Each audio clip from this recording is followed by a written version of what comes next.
எந்த வேலை செய்தாலும் முழு மனதோடு செய்ய முடியவில்லை. சுவாமி கும்பிட்டாலும் மனம் வேறு பக்கம் போகின்றது.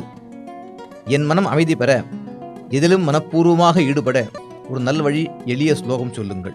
அதாவது கோவிலுக்கு செல்வது என்பது மனம் அமைதி பெறுவதற்காக அல்ல. நம்மளுடைய கோரிக்கைகள், கஷ்டங்கள், சிரமங்கள் நிவர்த்தியாவது தான் கோவிலுக்கு சொல்கிறோம். ஆனால் அங்கே போய் அமைதி பெறுவது ரொம்ப ரொம்ப ரொம்ப குறைச்சல். ஏன்னா அங்கே கூட்டம் தேங்காய் உடல் மணி இடி அடிக்கிறது, மேலே அடிக்கிறதா இருக்கிறதுனால அமைதி ஒரு கஷ்டம். அந்த அருளை பெற்று வீட்டில் உட்கார்ந்து கண்ணை மூடி அந்த பகவானை நினச்சி தியானம் பண்ணி அப்படி படத்தை பார்க்கணும், கண்ணை மூடிக்கணும், படத்தை பார்க்கணும், கண்ணை மூடிக்கணும், அப்படியே பழக்கப்படுத்தி மனதில் ஹிருதயம் எப்பொழுது வைக்கிறோமோ அப்பொழுது நம்ம மனதிற்கு அமைதி சாந்தியும் கிடைக்கும். அதுக்கு சுவாமியினுடைய ஸ்வரூபத்தை மனதில் வாங்கி கொள்றதுக்கு பயிற்சி எடுத்து அந்த பயிற்சியின் மூலம் ஹிருதயத்தில் பகவானை நிலைநிறுத்துறதுக்கு முயற்சி செய்தால் மனசுக்கு சாந்தியும் அமைதியும் கிடைக்கும்.